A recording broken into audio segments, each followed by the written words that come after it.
Praise the lord. దేవునికి మహిమ కలుగును గాక. ప్రతిరోజు క్రమం తప్పక వాగ్దానాన్ని వీక్షిస్తున్న ప్రతి ఒక్కరికి యేసయ్య నామంలో శుభవందనములు. సబ్స్క్రైబ్ చేసుకొని అనేక మందికి షేర్ చేసి దేవుని మాటల ద్వారా బలపరచండి. ఈ దినమునకై ఏర్పాటు చేయబడిన దేవుని వాగ్దానము. మొదటి దినవృత్తాంతముల గ్రంథము 28వ అధ్యాయము 20వ వచనము. నీవు బలము పొంది ధైర్యము తెచ్చుకొని ఈ పని పూనుకొనుము, భయపడకుండుము, వెరవకుండుము. నా దేవుడైన యెహోవా నీతో కూడా ఉండును. Be strong and of good courage and do it. Fear not nor be dismayed, for the Lord God, even my God will be with thee. దావీదు తన కుమారుడైన సొలొమోనుతో, నా దేవుడైన యెహోవా నీతో కూడా ఉండి దేవుని మందిరపు సేవను గూర్చిన పని అంతయు నీవు ముగించే వరకు ఆయన నిన్ను ఎంత మాత్రము విడువడు అని చెప్పాడు. దావీదు దేవుని కోసం ఒక ఆలయం నిర్మించాలని చాలా ఆసక్తి కనబరిచాడు. కానీ దేవుడు, నీవు యోధుడివి, రక్తపాతం చేసిన వాడివి కనుక నీవు నా పేరున ఆలయాన్ని కట్టించకూడదు అని ఆజ్ఞాపించాడు.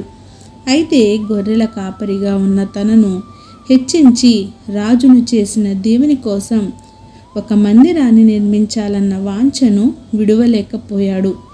తన మీద ప్రేమతో తనకు ఒక ఆలయాన్ని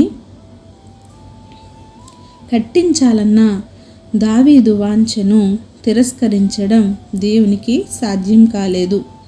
నీ కుమారుడైన సొలొమోను నా ఆలయమును, నా ఆవరణాల్ని కట్టిస్తాడు అని వాగ్దానం చేశాడు. తన కుమారుడు సొలొమోను మందిరాన్ని నిర్మిస్తాడన్న వాగ్దానం పొందిన దావీదు దానితో సరిపెట్టుకోలేదు. మందిరాన్ని గూర్చి, దాని నిర్మాణం గూర్చి నిరంతరం ప్రార్థించి ఆలోచించినందువలన మోషే తరువాత మరెవ్వరికీ దొరకని మహాభాగ్యం అతనికి దొరికింది. యెహోవా తన చెయ్యి దావీదు మీద ఉంచి ఆలయం నమూనాను అతనికి ఇచ్చాడు. దేవాలయ నిర్మాణానికి దేవుడు నిషేధించినప్పుడు దావీదు తన పని మానుకుని ఉంటే యెరూషలేం దేవాలయం నమూనాను చూడగలిగేవాడు కాదు. మనం కూడా దేవుని కోసం సేవ చేయటానికి అడుగు ముందుకేసినప్పుడు దేవుడు మన తీవ్రతను, విశ్వాసాన్ని, పని పట్ల మనకుండే శ్రద్ధను పరీక్షించడానికి మౌనంగా ఉండిపోతాడు. అనుమతి నిరాకరించవచ్చు, కానీ సర్వశక్తిమంతుడైన దేవుణ్ణి పట్టుదలతో ప్రార్థించినప్పుడు దేవుడు తన అనుమతి ఇవ్వడమే కాకుండా మనలను ఆశీర్వదించి కార్యం ఎలా సాధించాలో కూడా చూపిస్తాడు. ఈ కొద్ది మాటలు దేవుడు దీవించునుగాక. ఆమేన్. చిన్ని ప్రార్థన. సకల ఆశీర్వాదాలకు కారణభూతుడైన మా ప్రియ పరలోకపు తండ్రి, మీరిచ్చిన వాగ్దానంలకే వందనాలు దేవా. ఎవరైతే ఈ వాగ్దానాన్ని విన్నారో, విన్న వాక్య ప్రకారం వారి జీవితాన్ని సరిచేసుకుని జీవించే భాగ్యాన్ని ప్రతి ఒక్కరికి దయచేయండి అయ్యా.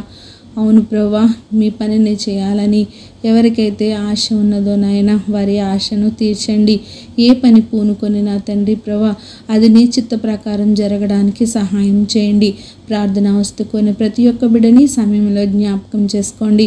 వారి అవసరతలను, అక్కరతలను ముందుగా ఎరిగిన దేవా, సమయానుకూలంగా వారి అవసరాలన్నిటినీ తీర్చి సమస్త ఘనత, మహిమ, ప్రభావములు మీరే ఆరోపించుకుంటారని యేసుక్రీస్తు పరిశుద్ధ నామమున ప్రార్థించి అడిగి వేడుకొనుచున్నాను మా తండ్రి. Amen. God bless you all.